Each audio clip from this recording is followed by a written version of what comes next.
Malabkeen, everyone. Welcome to the show. This is the Social Hour. I am Deece. Welcome back to another episode of the program. Thanks for hanging out, guys. As usual, if you like what you hear, tell a friend, rate us, review us on your favorite podcast apps, even the ones you don't like. We need reviews everywhere, man. Give us a shout. We appreciate it. And let someone know. That's the biggest thing. If you like something, recommend it to a friend. And hopefully they come around and check it out too. Not a ton of announcements, guys.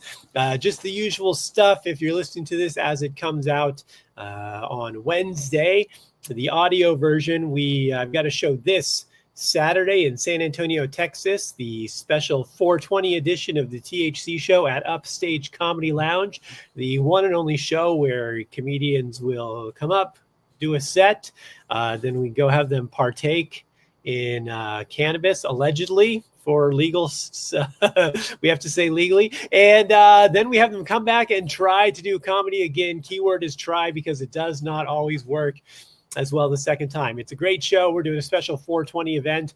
We're doing on 4/19 because 4/20 is Easter. So we'll all be repenting from the sins we are committing the night before.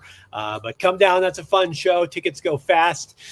Show is at special time of 4:20 p.m. also. So get your tickets. Come on down. That's going to be a good time. And also, I will be at Galveston Bay Brewing in Clear Lake Shores, Texas on April 24th. Tickets are selling for that too, so make sure you get those. And then Mexicana Cafe back in San Antonio, Texas on May 2nd. And big event, May 3rd, free comic book day, as everyone knows who is a nerd like me. May 3rd, I will be at Dragon's Lair, Alamo Ranch in San Antonio, Texas. Big event with some other big-time creators. I'll be there signing Kill Stand. We'll have copies of number 2 special release there. So come get your copies. We'll have all 4 variants. We have a Signature Series 9.8 CGC of Kill Stand number 1, first edition. We are going to be raffling off that day also. So come check out the booth and get a chance to win that book. That way, when Netflix picks up the right, you can, send your kids to college if you want. Or, just buy a Lamborghini, cocaine, and some whores. Whatever you want to do. I don't care. Fuck your kids. All right, guys. We are, that's it for the announcements. We're going to get into it with our guest today. He is a returning guest, although it's been a while. He comes to us all the way from our neighbors to the north. Don't tell Trump and whoever took Trudeau's place. I don't know. I can't keep up with Canadian politics. We're probably breaking some international peace treaty right now. A comic book artist, creator, Doug Knight. Doug, what's up, buddy? How you doing? Good, man. How are you? Good. We had to smuggle him in on the dark web to get him across. Yeah. I'll probably have to pay some. We're all linked up with VPNs. It's all good. Yeah, some sort of like tariff I'm gonna have to pay for this episode or some shit. So that's okay. It's gonna be huge. yeah, man. How you guys did just get a new prime minister, right? The no more blackface minister, new guy. Yeah. He's out. Yeah, we got Carney, and then we've got a whole other barrel of monkeys that we're figuring out who's good, who's bad, who's whatever. Another election coming up, but it's the right of the people. It's cool, It's my general consensus that if they're running for public office, they're all bad. Totally. That's the barrier to entry for me. It's like, oh, you want a position of power? Yeah, you're probably a piece of shit. That's not exclusive to Canada. I mean, not in this country. Yeah, it's like, I don't know, man. The thing is, and here's the big piece of forgiveness that I have for everybody who wants to be in politics is that let's pretend that 75% of them go in there with great intentions. They want to do good. They want to see their neighborhoods get better. They want to see their parents retire happy. They want to see their kids be healthy. They get to these positions of power by swooning people and by saying the right things and being full of charisma. And then they realize that there's like 5 puppet masters that are about to, insert their hand somewhere uncomfortable, and then they have to say what they have to say. Otherwise, they crap themselves in front of everybody and look like an idiot. So it's like, the intention can be good, but the forgiveness has to be there because like they're all parts of a bigger machine, you know, Yeah. and some of them are hooked up to life support and dragged along by their ears, and others are happily thrust forward, you know. So I think like it's just that thing where it's like if I'm in this class of humanity and I'm like happy doing this with my kids and you know and keeping everybody steady, then it's good. If I Yeah. get into politics, then I'll just make sure that I wear a jock strap and extra thick underwear.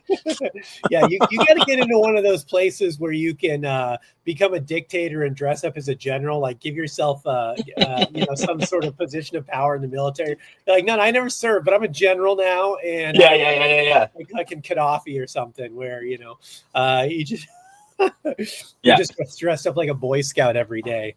Or establish a political position where I can make sure that by perfectly legitimized voting, my kids can just take over when I'm done too. There you go. Yeah. That's how it works, right? No, Yeah. great. Yeah. Nothing. Yeah, just it's like a kingship. We just pass. Oh, yeah. So I guess we'll jump into the ska zombie punk rock adults only book before we jump to the all ages books for kids in hospitals, eh? Yeah, I guess, Nancy. Yeah. Before we do that though, Kill Stand was really fun, man. I enjoyed it. That mask is sick. Oh, thank you. Yeah, I'm trying to get this guy to make a resin, like a life-size resin cast of this mask that I can use. You gotta be careful with that one, man. There's I don't know if you've had this yet, but like on Facebook, you get like you know it's part of the network game, so you like sure Jeff Johns, okay, I'm sure that's really his profile or whatever, right? But like you get all these like all your friends you add up and everything, and all of a sudden you get like, hey, bro, I'm a 3D printer. I can do this for you. Luckily, it's a guy I met at a convention here in San Antonio. So, like, I've been to his barn where he makes these like Jason masks, like Friday the 13th masks. And that's what he does. And so I'm like, hey, I showed him my comic book. I'm like, can you make this mask? And he's like, yeah, nice. Can. So. Have you linked up with Moose from Lampstands yet? No, I don't know. No. Who's that? So Whamstand is this company out of Cali, and I take half credit because apparently one of his parents is Canadian. So we're basically like brothers. And he produces these like really great 3D printed comic book displays and stands. So like he posted a spinner rack that he had 3D printed, and I was like, I want that. So he sent me the prototype. So I showed that at like one of my first shows, and it's like he's got some really cool stuff. So you can send him like all the files for your logos and everything, and he'll 3D print what your logo is, so that like all your table setup looks just like super mint. And he's got a little team now, so like and everybody's super easy to deal with. It's sick. Yeah, that sounds great. I'm just trying to find ways to get that pop at shows. Yeah, and I thought like a weathered looking legit mask would be a cool way. That would be cool. Yeah. So you know what else would look good? Is it covered by Doug Knight? Yeah. Hey, we've got. I should check my. I've got to check what we've got slated for this book because I know I've got some people in the pipeline, and I'm doing the main covers, and then I'm doing a variant for every book, and I'm trying to think if we have spots open still. But nice, man. Well, hit me up, dude. Yeah, we might be able to see what we can do. But worst case scenario, if not this book, I've got another book I'm doing after this. So, no tariff on friendship. What's that? There's no tariff on friendship. Oh yeah, there you go. But if I want the hard copy though, there's a tariff when it comes across the border. Not if you print with Comics Wellspring. That's right. I gotta say, I am not with Comics Wellspring. So yeah, well, that's for you. That was kind of the tricky thing about like navigating Kickstarter for me this year was figuring out what I can do to make everybody's life easier. Like obviously that building shipping onto everything is a nightmare. Yeah. And luckily for me, like I've had a really good relationship built with the folks in Michigan there. And then, you remember Mark Bernal from Lesser Known Comics linked this up. Well, because of him, I met Brandon Blocksdorf, who's at Apollo City. And so he's going to handle all the distribution for this Kickstarter from the stateside stuff. So I think it was a pretty like amicable way of making sure that I could keep shipping like honest across both sides. And then whatever I get, I'm going to handle Canadian. And and then like, anybody that orders like the, custom signature from me or any like remarks or whatever, I'm going to like make sure that I help take care of the shipping to get it to them. So it's not Yeah. like, crazy. So you got to work with everybody. Everybody's in this thing together where you got to be, flexible. Yeah, that's interesting. I never even thought of that, that the, shipping from America to you and then you repackaging it individually and Mhm. back out. Because I mean, what percentage of people getting your book are in America? I say I've got like a really good mix because I've got people that are jumping on from the Chiasm campaign from 4 years ago and Super Wicked White Cell Squadron from 2 years ago. And so like it's right now it's like a 50-50, but I'm doing a lot of stuff to get local attention as well. Like I've created a couple exclusive tiers that like, anybody close to me or within like whatever 100 kilometers doesn't have to pay shipping so that we can just meet up. Okay. And I also set something up with my LCS so that like on Free Comic Book Day, I'm gonna just go set up there with everybody else and draw sketches for free and get people to try to pledge and back and forth those last minute numbers. So Nice. Yeah, yeah, that's the way to go. Yeah, I mean, is Comics Wellspring doing your shipping for the Canadian stuff too? Because there's a ton of printers in Canada, right? there are, and I've used a handful of the ones that are close to me.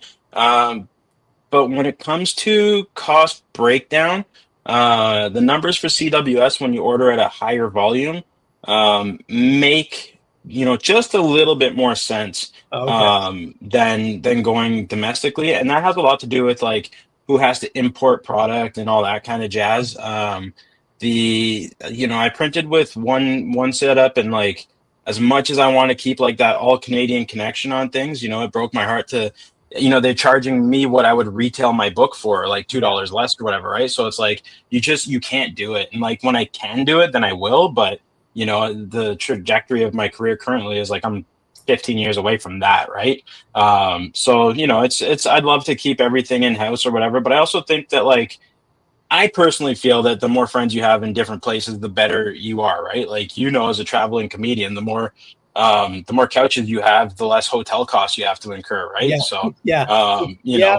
know, I will say at my age, I kind of put a rule on comedy a couple years ago where I'm like, I think I'm too old to crash on the couch. Like if someone has like a guest room, yeah, yeah, yeah, yeah, I'm like, but like a couple of years ago, I'm like, man, I mean, I'm 42 now, but when I was creeping up on 40, I'm like, I can't be guy on the couch anymore. I don't care how. Like, I'd rather even spring for like $45 and stay at a Roadway Inn than yeah, yeah, these, even if it's a shitty hotel than like somebody's couch, because then like they got kids or something, and you yeah, got man. or whatever. It's Yeah, just yeah. It's good. It's good to have your own headspace too when you're working. Like that's the like, for I guess in the sense of like working conventions, you're on all the time. So you go away for 3-4 days, and you gotta like be in the game to like talk. Like, for those of you who have not met me before, I'm legally blind.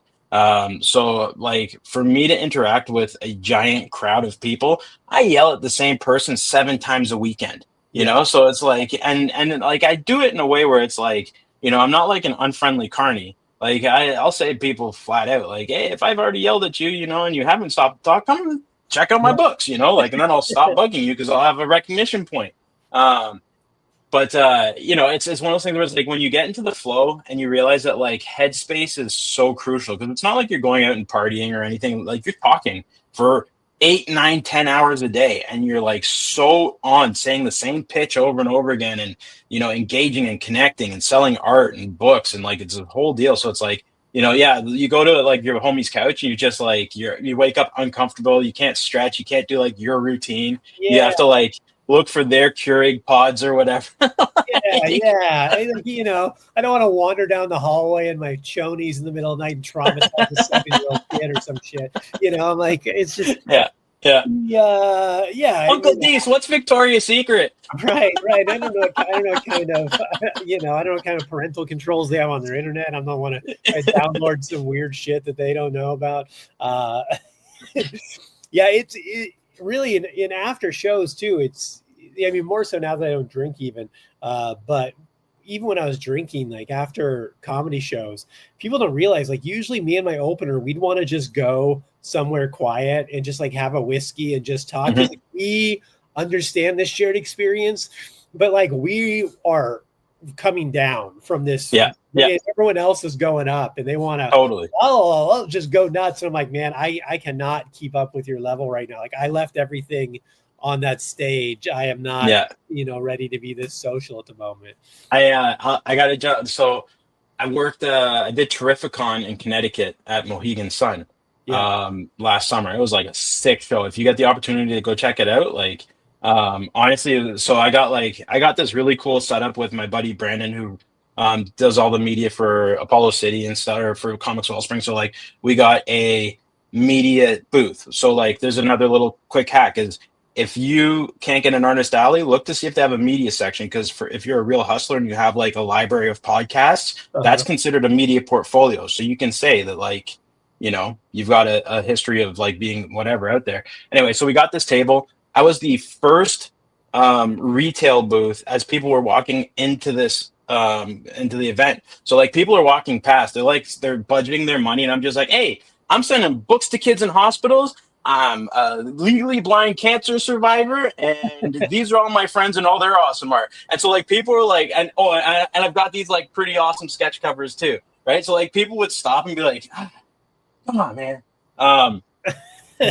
But I worked the event with a couple buddies, Tanner Ogle, super sick illustrator, my buddy Brandon, and then this other dude, Mike, that I worked on a comic book for, like to raise awareness for low vision children, and so Mike is also legally blind and a much more reliant user of his cane.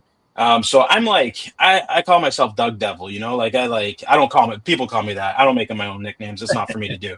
But like, so I have my cane for like airports and new scenarios and stuff. But as soon as I'm comfortable with something, I like just kind of tuck it in the back pocket and only pull it out if someone wants to hit me for walking into them or something. Yeah. But so we get to the end of the show one night, and because it's such a cool event, like you've got some heavy hitters from the industry that are there, and they all go to like Pepe's Pizza and like all these karaoke bars, like they're all peppered around the casino. And so Tanner, who's like this crazy network hustle guy, who's just like, dude, I just got my portfolio reviewed by 95 people and they all love it, and you got to go do it. I'm like, I'm selling books, making money. He's like, yeah, but go do it. So like he's really all about it. He's like, so it's nightlife. Everybody goes out. We got to go see who's out and about. And I'm just like, yeah, I was just planning on going grabbing some Chili's and falling asleep. But, Yeah, I guess we can do it. Man. You got unlimited chips and salsa. I don't know if you heard.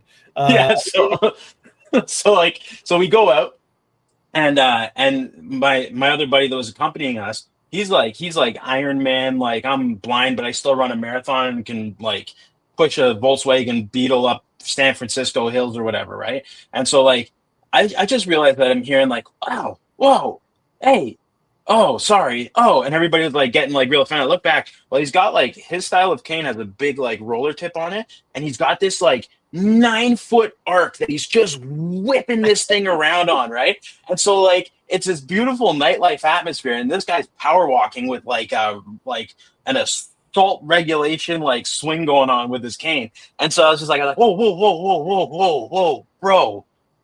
Let's tone it down a little bit. So then we're like, so I'm already out of my comfort zone because like the lights go out and I can't see. And then I also realized that I've got to keep my buddy that's with me from getting me into a fight because he's like whacking people's ankles at the bar. And so it's just like, it was this whole calamity of like not wanting to be out, but then like just kind of riding the tide of being out. And then when I got back in, I was like, I can't wait to never do that again. Yeah, it's all just a shit show, man. People don't, it's especially if you got 3 blind guys running around trying to figure out. There's 2 blind guys and 1 hapless hustler. Oh, there you go. Well, socially blind. This is actually funny. This is the second show in a row I did with a guy who's legally blind. Last week, who's the other dude? He was this guy who's in the military, and he was through kind of a crazy story. People listen to the episode if you want to hear the whole thing. But he actually tried to kill himself and shot himself in the head and survived, but legally blind after that. So yeah, it's kind of a crazy tale. Yeah, that's crazy. That's it's like why I put the tumor in my head. Yeah, I did the same thing.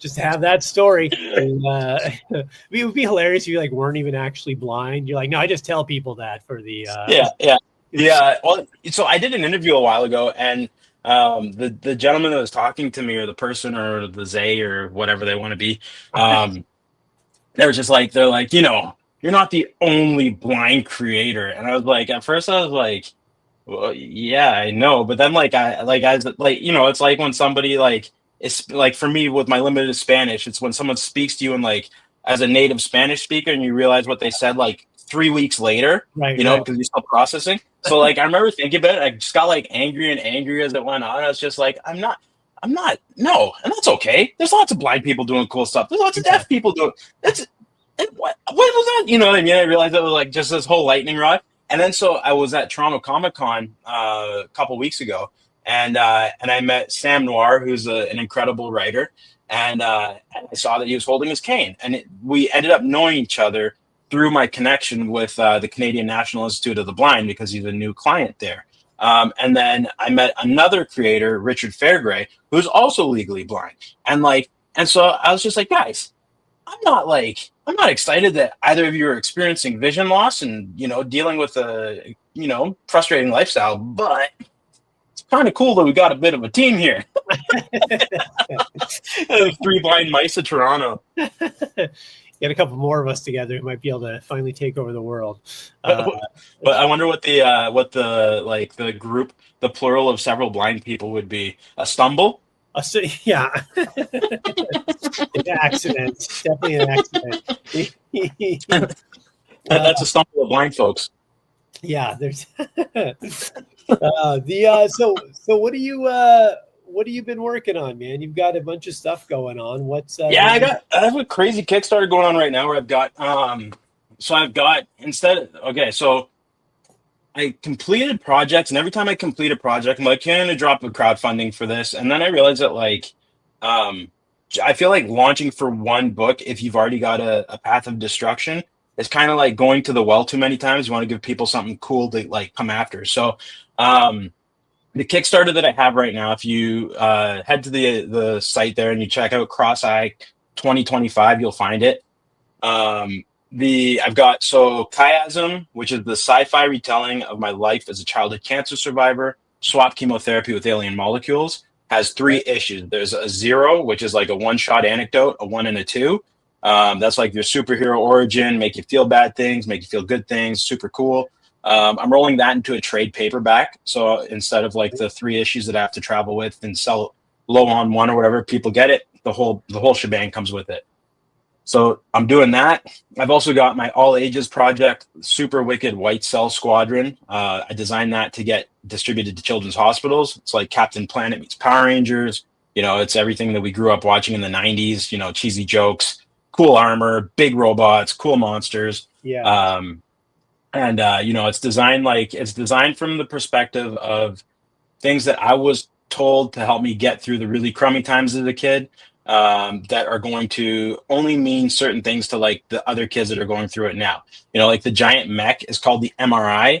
And so what some people know as the magnetic resonance imaging scanner, MRI actually stands for enormous mechanical assault robot interceptor class. So and they're like transformation sequences like in the tubes, and they get like the diagnostic things hooked up and everything, and then they're like part of the robot. So it's just like building that really cool immersive thing, like when Omar gets called to his scan, like he's like, I'm gonna go kick some ass, like I want to get these kids stoked to do the good stuff. So that was really cool. So I've got issues 1 and 2 as a self-contained story, and they're rolled into a full volume trade paper. It looks really cool. It sold really well. So I'm debuting that as a crowdfunding project as well. And then I'm debuting Apocalypse Now, which is my ska zombie nuclear holocaust apocalypse, wicked fun, like 16 plus, just random violence and like an ode to being a shitty, stinky teenager who used to scramble for $5 to get pizza money, and it's also cool because it's like artistically, I can be a little wacky with it. I can have fun. I can draw detailed backgrounds. I can like get into the utopia or the dystopia stuff. I can get into like the body horror and the real mangled stuff, and it's been really cool just to explore that. Like, I want to reach that, like, the wider audience. I want to get to like the old punk rockers, the second wave ska heads, like, and really like turn it into something that can tour. Like, I want to be at Warp Tour hucking comic books because I know that it's going to sell to people, So, Yeah. so it's just doing a thing. I'm offering like this huge thing, sketch covers, like what, I'm basically like this. I'm running a month-long convention. So it's, that's it. Yeah, man. How was it getting comic books into hospitals? I mean, what are the barriers for that? It seems like such a simple thing, but also, Yeah, but it's not. but yeah, It's not. the bureaucracy of red tape. Yeah, totally. So actually, like, one of the coolest hookups that I got was through Mark Bernal at Lesser Known Comics. He hooked me up with Mark Weiss, who runs Comic Books for Kids, and they're a 501c out of Chicago, and they Okay. already have this crazy network of hospitals that they already have a relationship with donating to, as well as they've got other stuff that they do for vets and stuff. So I guess, like, for the military, they send a bunch of the adults only, or like more mature stuff, and then the children's hospital get everything else: toys, comics, all that stuff. So every time I send Mark 75 copies of White Cell Squadron and the coloring book that I made, he makes sure that one goes into one of the cases that they send out quarterly. So at least, if I send them 75 of whatever, then I know that it's going to 75 different places to light up 75 different faces. And then I would think send the sick kids the mature stuff, because if they're not going to make it, they need to see some titties for listen, man, listen. Those I kids found deserve. Spawn. Dude, I found Spawn at 10 years old. Nothing else existed to me. Spider-Man was a cartoon. There was no other comic books. The first impression that I had of comics was like this demonic silhouette standing over top of a river of blood and skulls. So, like, like, that's why when people ask me what chiasm's all about, I tell them that, like, honestly, if you're a kid that's gone through it, the violence in it is nothing for like it's all copacetic to what it is. Yeah. But then on my end, I'm getting really good at making the phone calls and networking and pulling threads. White Cell Squadron, I named all the characters after doctors that helped me through my childhood and my adult medical stuff. And so it's really cool just to reach out 30 years later and be like, you're a superhero now. Thank you. Yeah. And then that opens doors, and doing any doctors you didn't like that you named evil characters, like, hey, you piece of shit, your bedside manner sucked. Yeah. No, but my grade 7 teacher told me the only way out of cancer is death. So I put her into issue 0, and her sister-in-law read it, and it was Douglas. I was like, listen, art imitates life. Like, I don't know what you want me to say about that. Yeah. There's a disclaimer: no persons represented in this book are, these are all fictitious people. Yeah. I changed some spelling, but yeah, man. So for me, it's like I give to the hospitals around me. Just call them up, and it's a little bit easier. Be like, hey, you guys set my kid's fractured arm. I'd love to drop a couple comic books off so the next kids that are bored can get something cool to look at. The like, my Mount Olympus is Sick Kids Hospital in Toronto, because that's where I spent like legitimately 75% of my childhood and adolescence, and so I was able to. This was a really crazy one. Was through my kid's dental hygienist, who is actively involved there. They got in touch with the librarian who got my books, and then got my books into the library there. So it's kind of like that. Like, I feel like I'm at a real, like, skin of the teeth point in my career right now, where it's like everything happens by the skin of my teeth. I get a cool table at a show because somebody drops out. Like, I get into an event because they've got just enough space. So it's like, at least I'm being noticed, and it's like it's paying off. Yeah. And so that's what it is. It's just hustle. The goal moving forward is to have a broader reach through Canada. So, like, that's bigger cities around me, different provinces and stuff, and get French copies of the book made up. When I get into the States more, Espanol copies. Like everything. I just want to I want to be able to make really good content available to everybody who's having a shitty section of life, or however it may be. And then the rest of the stuff is just fun doing art, smashing zombie skulls and listening to ska music. Yeah, that's interesting. I mean, I never even thought about it like that. what the scene would be like in Canada. I mean, I know there's big conventions up there, but also there's a lot of space in between cities up there. Here there's, even in Texas, it's a big. You guys have a good scene, man. But we've got, I mean, even so, I'll go do small shows, like 1 or 2 day shows in these small areas. And sometimes those are the best shows because it's like, oh, it was only a 3-hour drive. It's $100 a table, and I'll sell, 60 books in a weekend. Because if you're hustling out there trying to pitch it to everyone, you can really move a lot of books. Yeah.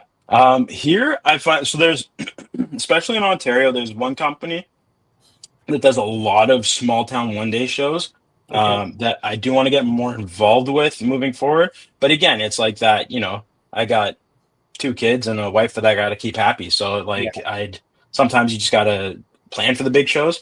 But then also establishing really strong relationships with local shops so that you can get in for 1-day signings and, just go make an appearance and do stuff is really important. And then establishing, like, I'm at a point now where I've started really making a push to apply for good panels and professional or guest tables with some of the larger shows, which allows me to focus on like travel costs and stuff. So, so it's the hustle. Like there are, and it's becoming more of a big thing too with more games expos and stuff. And, even with my history in tattooing, like I'm thinking about starting to hit up vendor tables at tattoo shows and stuff because it's, anywhere where you can sell art and be connected to it is a potential opportunity. Like, Yeah. Yeah. I think that's the biggest thing is people limit themselves sometimes. And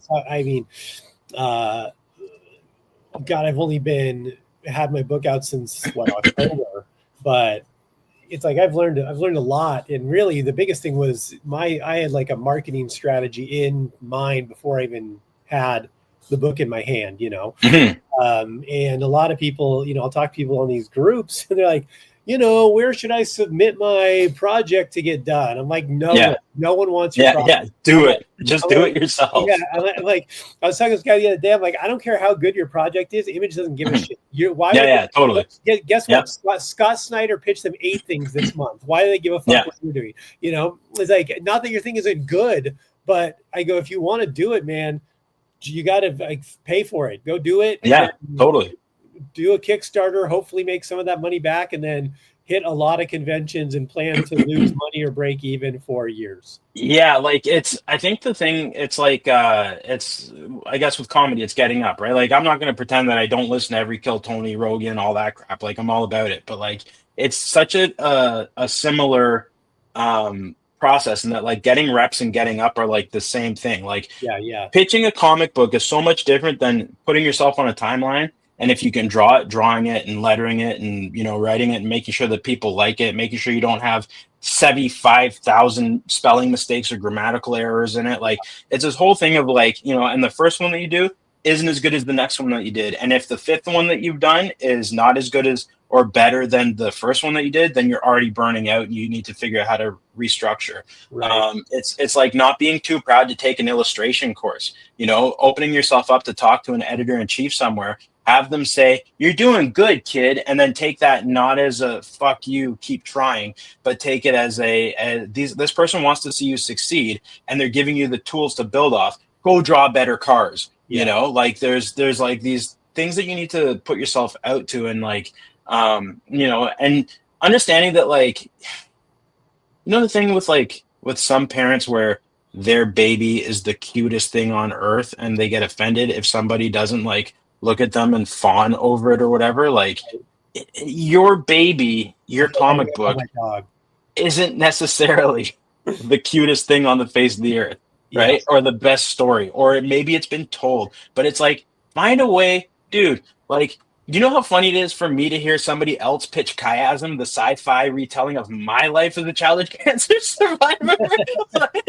It's just like, it's almost my favorite thing to see somebody flounder as they like, because they see me deliver so like smoothly and effervescently, and like, and like I rope people in, and then like they hit this like speed bump. It's like, it's the sci-fi retelling of this guy's and so it's just like, but that's the thing. It's just this like personally connected thing that no one's going to sell as hard or as good as you. I got a buddy, you've probably crossed paths with him, Dan Price. He's got Bigfoot Nose Oh Karate. yeah. Yeah. Dan, I haven't met him, but I feel like he's like a brother, because we've like been so closely connected for so many years. But like, you got this thing where it's like, yeah, what a sick premise. It's Bigfoot, it's karate, it's this cool, like feudal. You don't need to know anything but that. Like, it's in the name. Yeah. But he's gonna sell it way better than I'll sell it. I'll happily have it on the table at my show, and when somebody asks, I'll say it's in the name, buy it because he's awesome. But like, but no one's gonna sell. Super Wicked White Cell Squadron, dude. The powers in the alliteration of the name are like the tongue twister. Like it's like inviting people in on this adventure that like I'm gonna say it's an all ages comic. Either you like it, you don't like it. I'm happy to talk ad nauseum about it.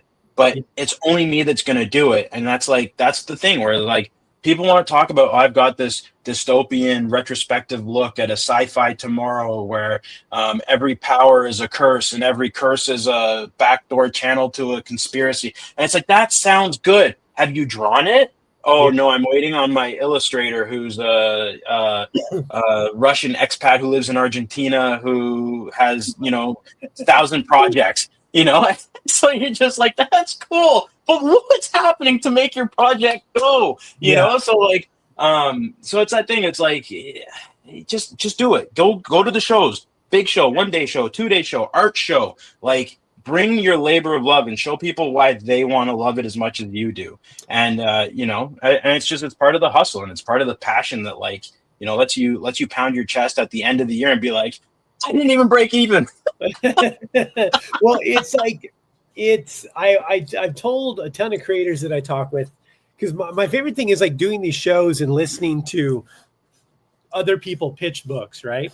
Because like I can tell who's doing well the way they pitch their book. Because this one guy, I won't say his name, but I've done a couple shows with him. He's in the region as me, and I've ended up tabling next to him, and I hear him start pitching his book, and like, he's like a minute into this pitch and you're just like, you can see people's eyes just glazing over in their head. He's just on this long diatribe. Like, man, you got to be able to like hit him with like a line or two, and then you'll know if you should keep going, right? Or if they ask about more, and then you can go a little deeper. But like, I always really try to not sell the book. I try to sell them on why I love this book and wrote this for book. Sure. Yep. And that helps that like connection of the passion of the art, not just like, hey, here's this thing I want you to buy. Totally. Yeah. There's a few things that like I've really picked up on over the last like last year was crazy. I got a project circulation grant from the Ontario Art Council, so I got to like book heavy shows. So it was like really helpful for like getting out there. One of the really cool things that like my buddies and I are talking about is if you get tabled next to like a Dungeons and Dragons, like a dice person or something like that, like they've always got like crazy setups, but they've got their sales pitch down to a T. Like I watched a table mate of mine, like, or a neighbor, like sell like gangbusters because they say pick them up, they're meant to be held, play with them in your hand a little, and it's just that goofy little like semi-erotic attraction thing, like just got people in. I was like, damn, that is so smart. And then like it's that thing where it's like, or when you're at a convention, remember that the people to the left and to the right and across from you are all there doing the same thing. So make it fun for everybody. Like I bring music. I make sure that like my community of table, like at the end of it, if everybody isn't buying coffee for each other, then it's like, it feels like a failure to me. Right. Like, because it's like, nobody, like everybody walks past the board creators, but if all the creators are laughing and there's like this, oh, I want to know what they're laughing about. It's like, oh, don't worry, man. It's for people that draw ridiculously large things. You wouldn't get it, but these books are cool, like, and so it's like, and it, I've even like, I get to the point where I'm having a great week and I'm like, my stuff is cool. Check out my homies' books because like they're also awesome. Or like, it's this whole thing, or targeting not the obvious comic book enthusiasts. Like I like targeting the dad who's cosplaying as a parent who gives a shit.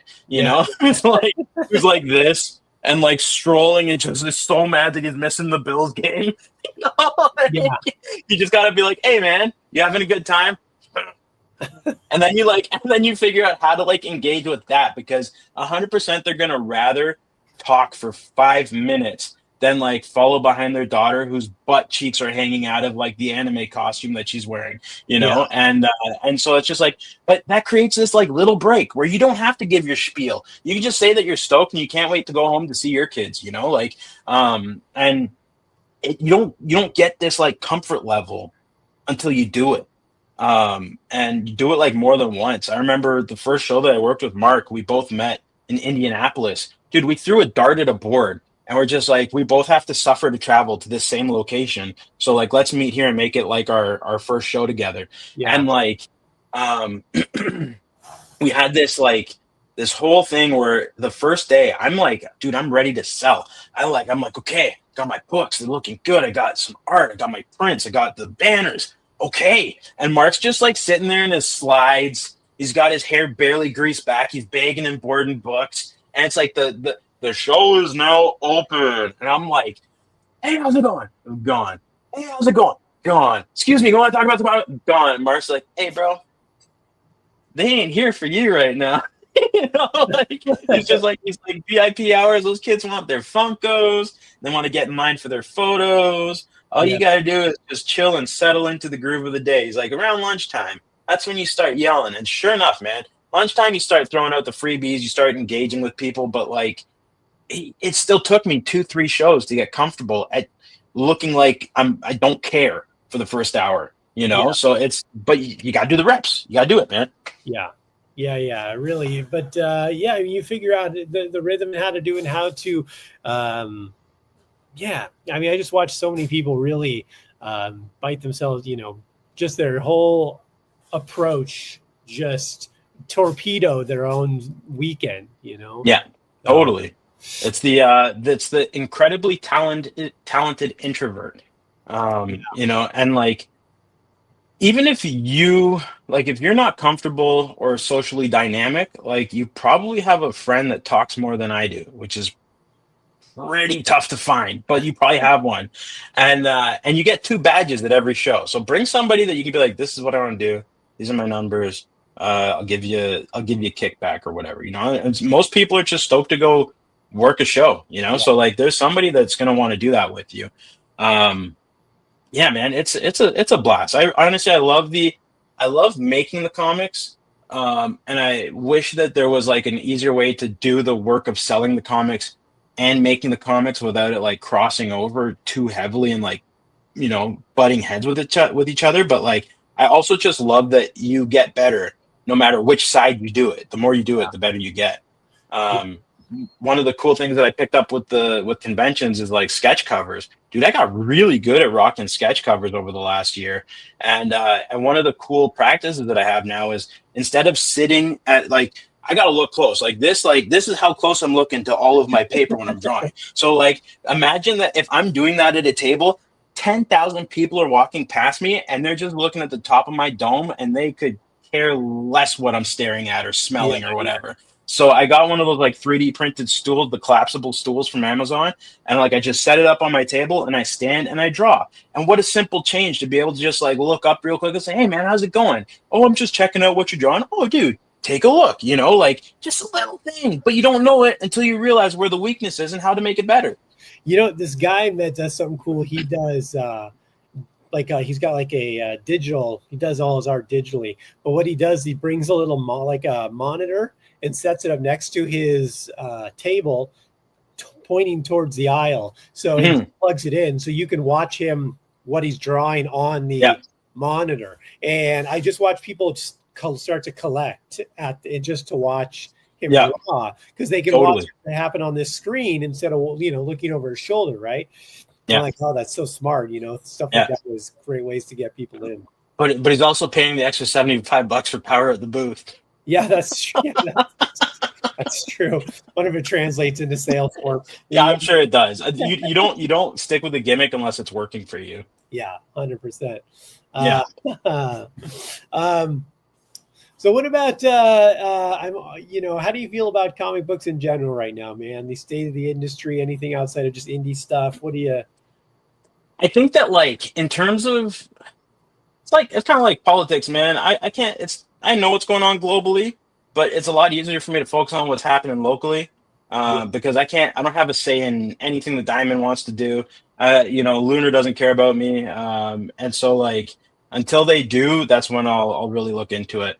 I went as far as seeing how the political stuff is going to affect, like obviously distribution and stuff across the states, and like luckily because Canada, Mexico, U.S. have all shaken hands at some point. It's not going to like totally jack everything up, but there's a lot of really big creators that are all Toronto based, and they say that I think the scariest part is just traveling to conventions. The biggest thing that's like affected a lot of people is like being a creator, being invited to participate in a really cool show, a C2E2, MegaCon, whatever, and like you're afraid that you're going to get detained and shipped to the ass end of Cuba and serve steamed potatoes. Like so that part's like freaky, and that's where as a parent I'm just like I'll just keep it maple syrup for a couple years, but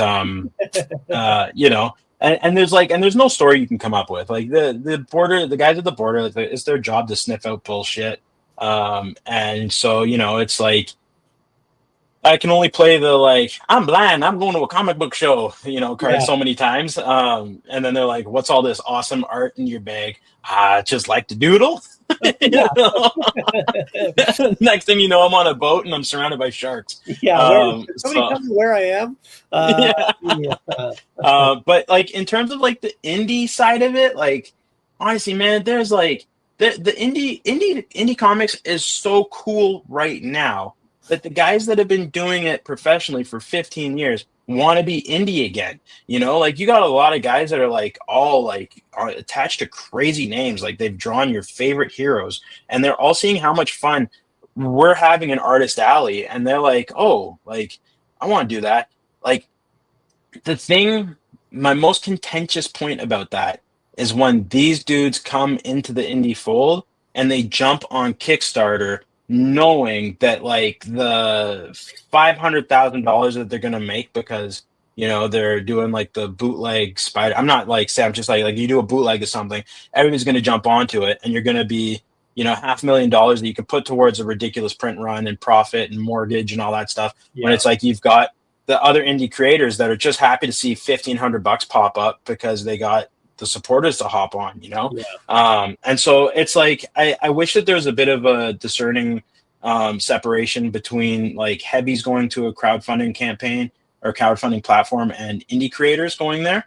It's same like musicians. You see a musician go on and it's like you check out their campaign, they're at $200,000 or something like that. You're like, that's cool. Because I know that they're going to put that towards touring and distribution and all that other stuff. And they have the base. But it is so hard for like ground floor creators to get in on like a crowdfunding without having to shake hands for 2 decades to get a platform or whatever. So that's the part where I'm just like, yeah, like you feel a little sour, honestly, but it's also part of the like those guys did the work to get that recognition. Yeah, it's a weird thing. I think what it is they've kind of cut out the middleman of distribution where like I don't need to have a corporation, I don't need to do a print run, I don't need to send it to comic book shops. What I'll do is direct to consumer. Like I am a brain, like I look at a guy like, for instance, like Brian Pulido from Lady Death and stuff. He's all over Kickstarter these days. And why would Coffin Comics make a print run and put it out on shelves? And they still do limited, they've put stuff in previews catalog, but like majority of what they're printing, it's like, yeah, if you want to buy it, you're just on the Kickstarter. We just sold, whatever, 5,000, 6,000 copies just through this Kickstarter. And it's like, yeah, you have your audience. Why do you need to go through this middleman? Why do you want to lose, make 75 cents a fucking book because some shitty LCS in Toledo bought 3, Yeah. What a pain in the ass. And then you got to worry about distribution and 2 of them getting damaged and blah, blah, blah. So it almost, but I mean, I get what you're saying. It does dilute it for people like us. Also, I mean, I go on there And I just look at anything that has like half a tit popping out, and it's like, it's like, I'm so glad you went there. no, it's like 7,000% funded, and then you have someone like some real deep, like fucking character piece, and it's like halfway funded and 3 days left, and I honestly, so with White Cell Squadron 2, one of the big preventative factors that kept me from going back to Kickstarter with that was like I saw how many like smut books I'd be competing against, and I just thought like I don't really want like it dilutes the intention of the all ages thing if like Monica's gonna go look and she sees like vampire gangbang zombie cheerleaders next to my book or whatever. Yeah. But like and it's just like that, like my buddies, like a bunch of us are just laughing. It's like, do we just do the sellout smut book so that we can all fund our next project or whatever, like I've thought about it. like, it's one of those things. Who was it Richard Linklater, some director? Oh, Ron Howard, I talked about it the other night. Was he the guy who's like, do one for me, one for the studio, one for me? There's some director who is like, I do the one for the studio so I can do the one for me. Like they get paid making the studio project so they can fund the project they really want to do, Yeah. I'm sure there's a couple of guys that do that. But yeah, so, and it's that thing where it's just like, and the AI thing, like, I'm not the guy that's gonna like stand at my balcony and scream, "I hate robots," because like there's really a lot of you can't scream that. They're in your house. They'll find you, they'll kill you. Exactly. You got to say it. Drone strike. Yeah, you have to say it into a pillow in the woods.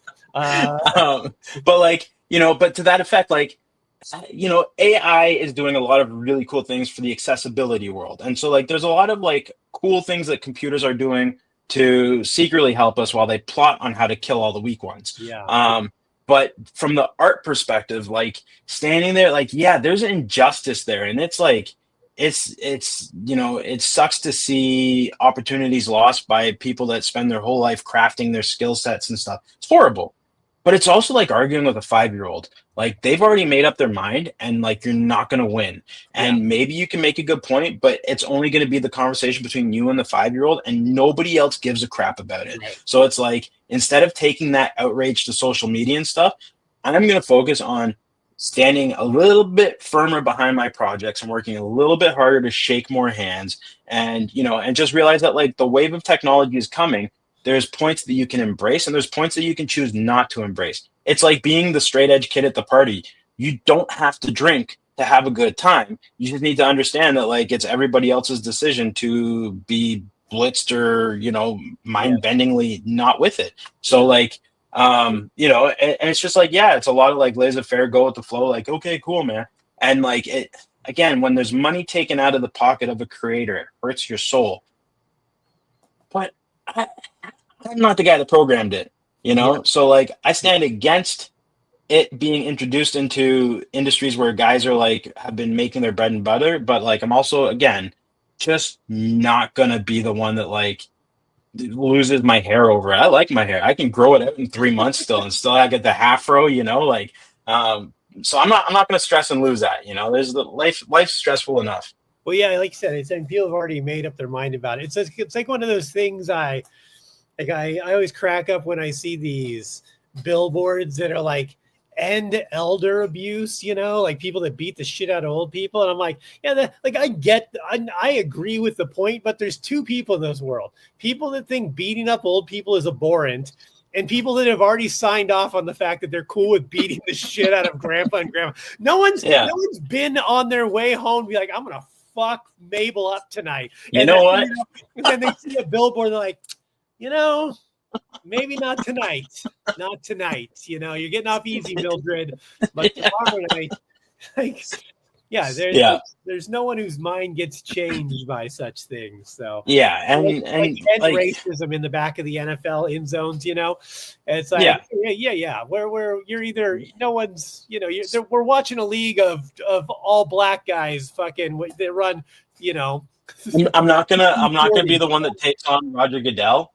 but like there's enough evidence out there that shows what the combine kind of resembles, you Yeah. know, like, and it's not color specific, but it is a process that grades incredibly tuned humans, you Yeah. know. So it's just like, I don't know, man. Like it's again, the world has made up its mind, and like there's like, what opinions are like buttholes, right? Everybody has one, they all stink, but there's only three that I've signed on for the rest of my life to care about, you know. So it's just like, and mine doesn't necessarily mean one of them, you know. So it's just like, as long as the people under my roof are functioning, I'm happy. And the fact that like I get to channel that positive energy and put it into my art and how I go out into the world, like, you know, it's that's what it's all about. Like it's this, like, you know, my mom, she used to say positive pebble produces powerful waves. And like as a little kid, you're just like, shut up, Mary. Yeah. What do you, Like, is your mom Mr. Miyagi? What the fuck? I think- yeah. But like, you know, you think about it now, you're just like, damn, that's kind of smart, you know, because it's true. It doesn't take much, man. Just a little drop in the bucket. And like, you know, the reality is I separated from like any theological attachment at a very early age. And now I've really resigned to the fact that you either are a happy little speck of dust that settles and someone sees and just notices and is curious enough to like leave it and see what happens, or you're that shitty piece of dust that lands right in the middle of the screen while you're trying to get a headshot in COD and someone can't wait to like wipe you out, you know? So like, what speck of dust do you want to be? The cool one or the one that's like irrelevant? That's So right. Yeah. Well, you know, it's a good, yeah, it's a good, so outlook is, means a lot these days. So, well, shit, man, we're coming up on an hour here. Tell me, this flew by. Uh, tell everyone where they can find you, find your stuff, help support the Kickstarter and the books going to hospitals, all that stuff. yeah, this is my favorite part. Okay, so I am at Cross-Eye Comics across all platforms. The kicker is that my eyes are lazy, not crossed. But Well, you check out Lazy Cross-Eye Eye Comics. Comics was taken, or No, I just thought it was funny to go against the grain. Sometimes you have to look within, that's not outwards. there you So Cross-Eye Comics, Instagram is where I'm most active, but I'm on X, I'm on Threads, I'm all over the place, everything but Blue Sky. And then the Kickstarter, you search up at Cross-Eye, or you search up Cross-Eye Comics 2025 on Kickstarter, you'll find my campaign. I've got tiers where you can just get one of something, but I also have tiers where you can get everything. I've kept it super affordable because I want to just get as big a print run as possible going. That is running until the end of May 4th. You know, any support, even digital. I've got a promo going on where like every 30 backers I jump on, I'm going to give away one of my sketch covers. And I don't care if it's a digital backer.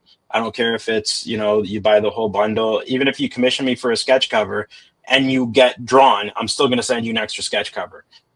So I'm trying to do it super fun, keep the engagement going. I've got a wicked media tour. So I've like been talking ad nauseum, you know, 3-4 nights a week just to kind of push through this lull. And that's it, you know. And then if you want to just specifically donate towards my cause of getting books to kids in hospitals, I have a Buy Me a Coffee set up. So you check out Cross-Eye Comics on Buy Me a Coffee. You can put your donation, $3, $9, $10,000. Everything that I make on the Buy Me a Coffee goes towards getting books printed and distributed to children's hospitals. And then, so what I'm going to do is I've accumulated, I don't know, like $400 Canadian over the last year or so on the Buy Me a Coffee. When the Okay. Kickstarter is finished, I'm going to toss that on top and make sure that I can pile onto the bulk print, like cost breakdown that I'll get on that and get more books printed. So, you know, just doing the right stuff and having fun, you know, doing it and spreading the word. Right on. All right. Well, guys, check out Doug's comic books. Check out the Kickstarter. Support the Kickstarter. Help him get more comic books to kids. Kids need to read more comic books. And yeah, that's it, guys. Support, help, buy something digital, physical. Get physical. Don't do the digital. Get a real book out there in your hand. Okay, quick pause though. The digital bundle is crucial for those who have a high barrier of entry to reading physical medium. As a legally blind dude, I never grew up reading comics, but is when I got access to digital, I emailed you to get the digital of Kill Stan because I supported the physical, but I still wanted to read it and connect to it. So get the digital if you know somebody who's got shitty eyes like me that can still benefit from reading books. There you go. So buy both. There you go. Buy both. Yeah, check it out. Cross-Eyed Comics across all platforms, guys. And again, as for me, go to deececomedy.com. Check out everything going on across the network. We've got a ton of live shows coming up the next few months.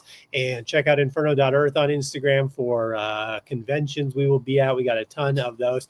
Basically every weekend I'm either doing comedy or comic book conventions or both somewhere. So what a tough life. Yeah, man. It's you know what? Fuck all the adults in my life who told me to stop playing with comic books and stop doing comedy because there weren't real careers.